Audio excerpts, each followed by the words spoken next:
मेरे नौजवान साथियों, आज मैं सत्य प्रेम वाणी के माध्यम से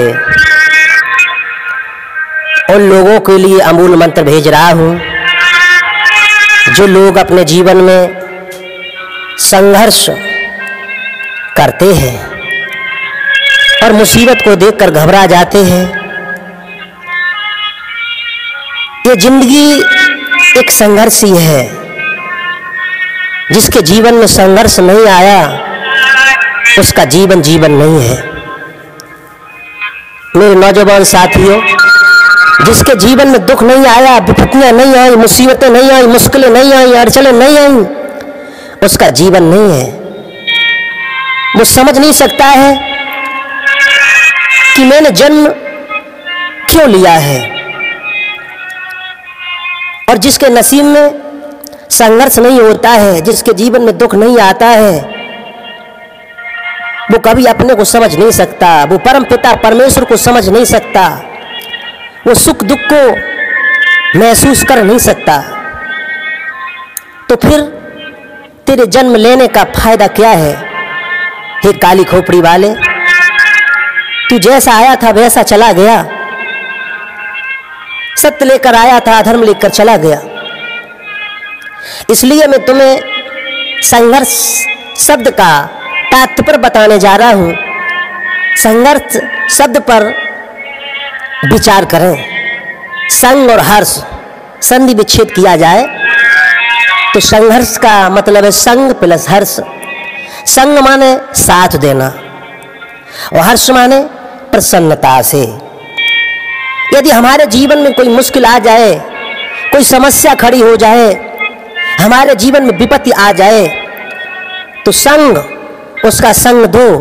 हर्ष कैसे? प्रसन्नता से।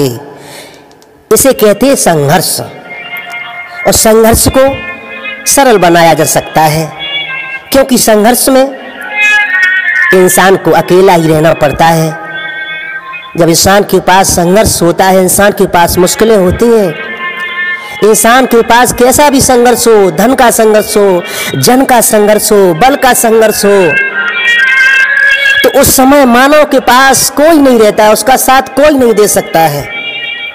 उस मुश्किल की घड़ी में, उस संघर्ष की घड़ी में या तो परम पिता परमेश्वर साथ देता है या फिर स्वयं ही उस संघर्ष को झेलना पड़ता है। संघर्ष में इंसान अकेला पड़ जाता है और जब वही इंसान संघर्ष को पार कर लेता है, उस संघर्ष रूपी समुद्र को लांघ जाता है और जब सफलता मिलती है, सफलता मिलने पर उस इंसान की, उस प्राणी की सारी दुनिया प्रसन्नता करती है। सफलता मिलने के बाद सारी दुनिया उसका साथ देने को तैयार हो जाती है। कैसा जमाना आया! यहाँ के लोग कितने निकम्मे हो गए हैं, कितने स्वार्थी हो गए, कितने मतलबी हो गए कि जब मुसीबत थी तब हजारों कोस दूर चले जाते हैं, पहचानने से मना कर देते हैं,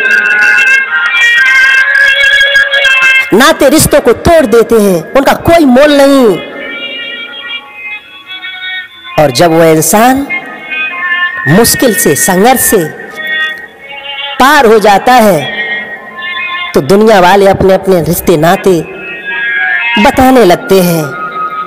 कहने का मतलब यह है लोगों कि ठोकर खाकर गिरना और खुद को खुद ही उठकर संभालना और फिर दोबारा से चलना, यही तो संघर्ष है और यही जीवन का सत्य भी है। क्योंकि दुनिया में लोग इंसान की कद्र नहीं करते हैं। दुनिया में सिर्फ लोग धन की इज्जत करते हैं, धन की कदर करते हैं। लेकिन एक बात और बता रहा हूं मैं कि मनुष्य की कद्र, मनुष्य की इज्जत कब होती है? या तो वो जीव इस पंच शरीर को छोड़कर उसकी आत्मा परमात्मा में विलीन हो जाए तो बहुत उसकी इज्जत होगी, उसके लिए लोग रोएंगे। या फिर वो प्राणी पागल बन के चला जाए और अपने जन्मभूमि पर न आए तो लोग उसे याद करते हैं। लेकिन उसके पहले वो भटकता रहे, तड़पता रहे, कोई उसकी कद्र नहीं करता है, कोई उसकी इज्जत नहीं करता है। और जब वही इंसान अपनी मंजिल पर पहुंच जाता है तो उसे चाहने वाले हजारों दोस्त मिल जाएंगे, जो रिश्तेदार नहीं होंगे वो भी अपनी रिश्तेदारी निकाल लेंगे। क्या जमाना आया। इस जमाने को देखकर तो भोला की खोपड़ी खराब हो जाती है।